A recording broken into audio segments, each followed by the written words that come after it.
লাইটটাই তো খুব বাজে জায়গায় বসায় লাগো তোমরা।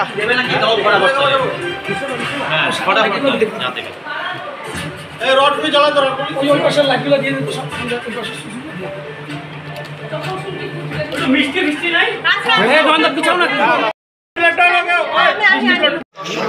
ভাবাটা আমার মা বাবা প্রত্যেকে মাধ্যমিক তবে একটা আত্মপ্রত্যয় ছিল ছাত্র কিছু হবে সেটা ভাবা হয়নি। যখন চলছিল টিভিতে আমি ঘরে ছিলাম না, উপরে চলে গেছিলাম। তারপর যখন করলো তখন বাবা মা আমাকে অ্যাকচুয়ালি টিম্বার মার্চেন্ট আর তাছাড়া কন্ট্রাক্টর। হ্যাঁ, অবশ্যই এখানে একটা কথা বলার যে করোনা অতিমারিকাল তো আমরা সকলেই সাক্ষী থেকেছি এবং এ কথা একেবারেই কারো অগোচরে মানে কারো আর কি অপ্রকাশ্যে নেই যে করোনা অতিমারির পরবর্তী যে উত্তর পর্ব সময়কালটা, সে সময় স্টুডেন্টদের একটা স্কুলমুখী প্রবণতা খানিকটা কমে গিয়েছিল। কিন্তু যাই হোক, পরবর্তীতে সরকারের প্রচেষ্টাই হোক কিংবা আমাদের শিক্ষকদের ক্রমাগত উৎসাহ সব কিছু নিয়ে আবারও কিন্তু আমরা স্কুলমুখী হই এবং তারপরেই স্কুলে গিয়ে সেখানে টিচাররা নিয়মিতভাবে আমাদের সাহায্য করতেন। যদিও আমার স্কুল টিচাররা বলবেন যে আমি স্কুলে অতটা নিয়মিত ছিলাম না, কিন্তু তা নয়, অবশ্যই স্কুল টিচাররা সব সময় আমার পাশে ছিলেন। তারা সবসময় আমাকে উপদেশ দিয়ে গেছেন এবং বলে গেছেন যে আগামীতেও অবশ্যই সাহায্য করে যাবেন। সুতরাং এইভাবে আমি ভাগ করি না যে স্কুলদের আলাদা ভূমিকা রয়েছে, আমি মনে করি এটা একটা যৌথ ভূমিকা যার মধ্যে প্রত্যেকেরই একটা গুরুত্বপূর্ণ অবদান আছে। যারা এবার মাধ্যমিক দিবে তাদের কি সাজেশন করবে?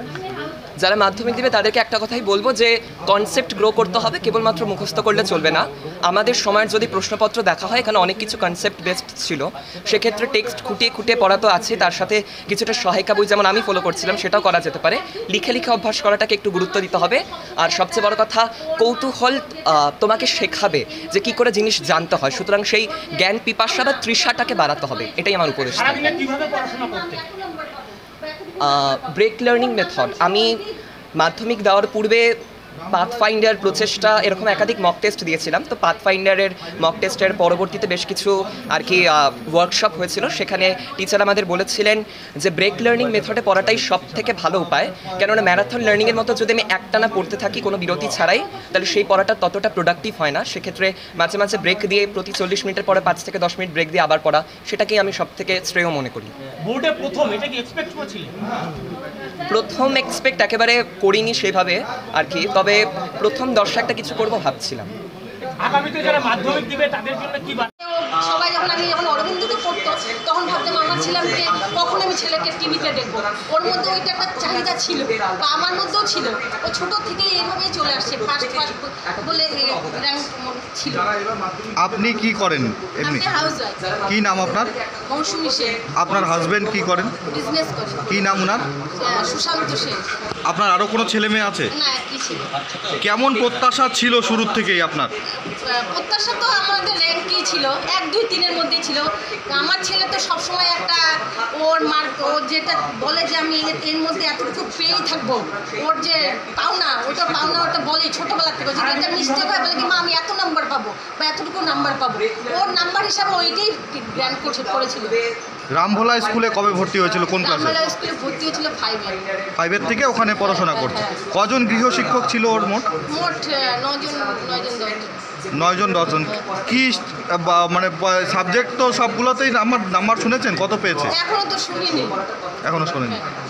ঠিক, আপনার নামটা আরেকবার বলবেন? মৌসুমী সেন।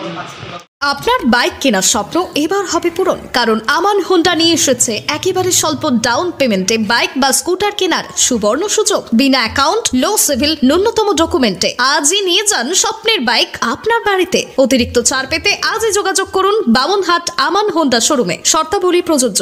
যোগাযোগ করুন 9002805414। ভালো র্যাঙ্ক আশা করেছিলেন? ছেলের এই র্যাঙ্কে তো খুবই গর্বিত আমি। আশা করেছিলাম বলতে আশা তো করেইছি যে 1 থেকে 10-এর মধ্যেও থাকবে। সেক্ষেত্রে এই যে রেজাল্ট করেছে সেটা আমি খুবই গর্বিত এবং আমরা জানি ছোটবেলা থেকেই ফার্স্ট হয়ে আসছে।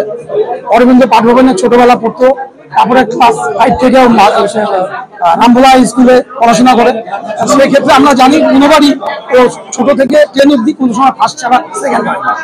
সেক্ষেত্রে আমরা একটা আশা রেখেছি এবং যেগুলো বাদ বাকি পরীক্ষাগুলো দিয়েছে আর কি, পাঠপান্ডা বলুন, প্রচেষ্টা বলুন, মক টেস্টগুলো ছোট থেকেই ওকে দেওয়া হয়। কারণ বিজ্ঞান ও বিজ্ঞান, ভূগোল এক্সামিনেশন এগুলো তো সবকিছুতেও র্যাঙ্ক ছিল। সেক্ষেত্রে একটা আশা রাখি আর কি, যে মাধ্যমিকে যাতেও একটা পজিশন পায়। এতটুকু।